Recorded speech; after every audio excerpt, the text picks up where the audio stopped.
Assalamualaikum warahmatullahi wabarakatuh. Kami dari kelompok 12 akan menjelaskan tentang sanad, rawi, matan, dan mukharij. Dan di sini saya Anissa Salsabila NIM 1919023 akan menjelaskan tentang sanad dan rawi. Di sini saya akan menjelaskan tentang sanad. Sanad yaitu berasal dari kata sanada yang artinya atau al-mu'tamidu yang artinya sandaran. Jadi sanad itu merupakan rangkaian rawi atau rangkaian orang yang menyampaikan matan isi hadis. Jadi siapa-siapa aja sih yang menyampaikan hadis itu. Jadi sanad ini menentukan kesahihan hadis. Jadi ada sanad dari segi kuantitas, yakni ada berupa hadis mutawatir, hadis ahad, dan hadis gharib.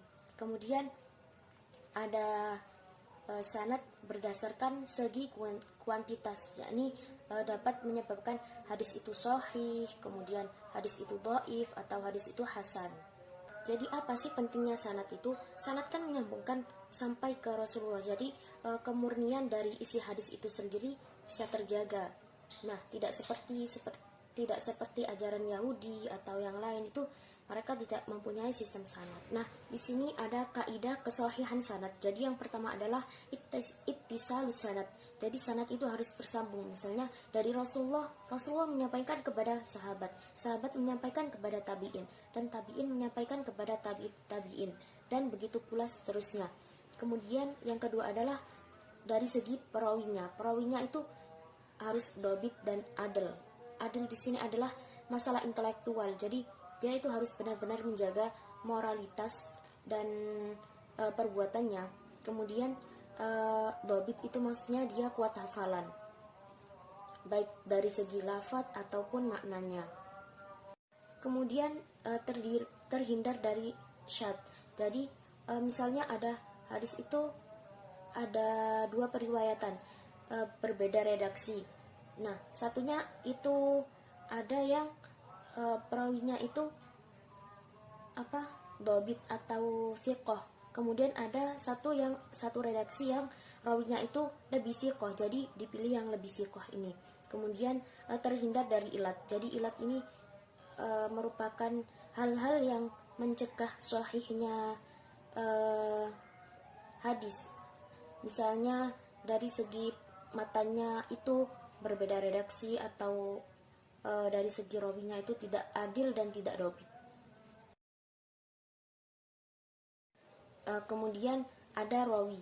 Nah, di sini rawi itu adalah orang yang meriwayatkan hadis, dan jadi di setiap sanad itu memiliki rawi. Yang pertama adalah rawinya itu yang langsung dapat matan dari Rasulullah. Jadi adalah para sahabat. Kemudian ada yang mengatakan rawi yang terakhir itu adalah orang yang membukukan hadis. Jadi misalnya rawinya adalah Imam Bukhari atau Imam Muslim yang kita kenal dengan Kutubus Sittah.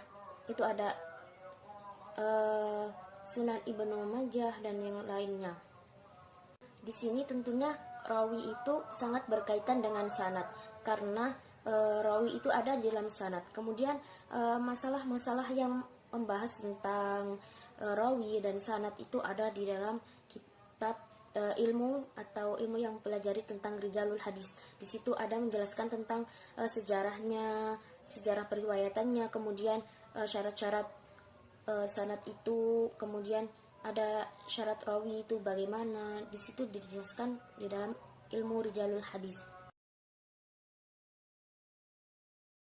Saya beri contoh tentang hadis sahih yang tentunya ittisal sanadnya itu sambung sampai ke Rasulullah. Kemudian perawinya itu adil dan dhabit, dan terhindar dari syadz, kemudian terhindar dari ilat.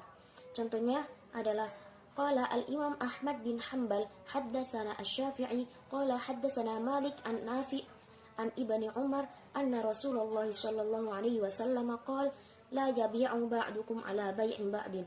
Nah, di sini kan yang terakhir adalah rawinya al-Imam Ahmad bin Hanbal. Jadi Imam Ahmad bin Hambal ini merupakan muridnya Imam Syafi'i. Kemudian Imam Syafi'i merupakan muridnya Imam Malik, dan Imam Malik juga merupakan muridnya Imam Nafi. Nah, Imam Nafi ini siapa sih?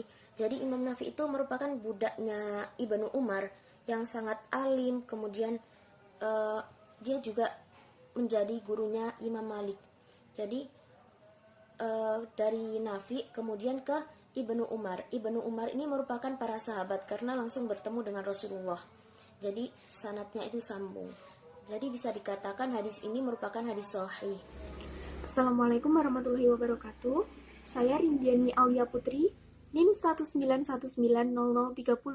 Di sini saya akan melanjutkan mengenai materi matan dan mukharij. Yang pertama yaitu matan.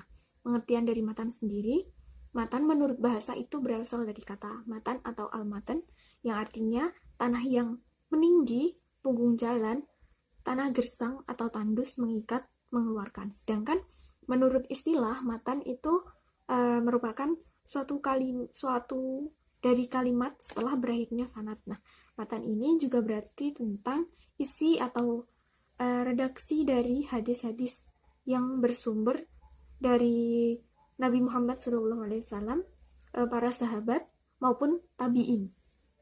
Nah, dalam pengertian lain, matan itu juga berarti perkataan yang disebut pada akhir sanad, yakni sabda Nabi Muhammad SAW sesudah habis disebutkan sanadnya. Nah, jadi dari beberapa pengertian tersebut, itu dapat disimpulkan bahwa matan itu sabda Nabi Muhammad SAW ataupun berupa perkataan, perbuatan, ataupun ketetapan dari Rasulullah yang merupakan isi dari hadis tersebut dan bersumber dari Nabi Muhammad SAW, para sahabat, dan para tabi'in, serta terletak sesudah disebutkannya sanad.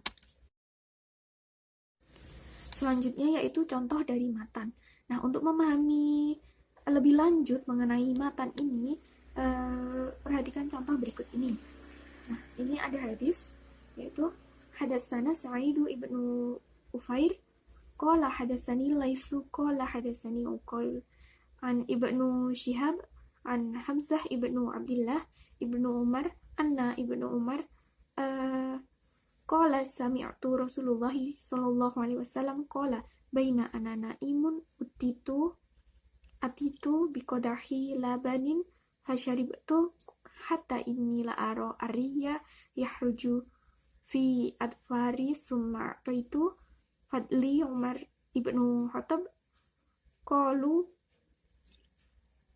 fama awaltahu ya Rasulullah qala al-ilma, rawahu Muslim. Nah, di sini matan dari hadis tersebut yaitu baina anana imun utitu bi qadahi labanin fasharibtu hatta inni la ara ariya yahruju fi adfari summa itu fadli Umar bin Khattab qalu fama awaltahu ya Rasulullah qala al-ilma. Selanjutnya yaitu tentang mukharij. Nah, mukharij sendiri yaitu berasal dari kata tahrij atau istihraj atau ihraj yang berarti menampakkan, mengeluarkan, dan menarik. Nah, menurut istilah seperti yang dikemukakan oleh Ahmadi, mukharij adalah penyebutan periwayatan seperti Al-Bukhari. Nah, mukharij ini sendiri yaitu merupakan orang yang mentadwin atau membukukan hadis yang telah diperoleh dari berbagai upaya, seperti halnya itu Imam Al-Bukhari, yaitu dengan mengumpulkan hadis-hadis dalam kitabnya Sahih Bukhari.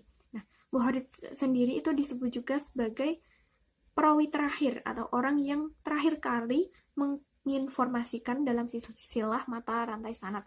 Jadi setiap mukharij itu adalah perawi hadis, tapi tidak semua rawi disebut mukharij. Hanya perawi terakhir itu disebut mukharij.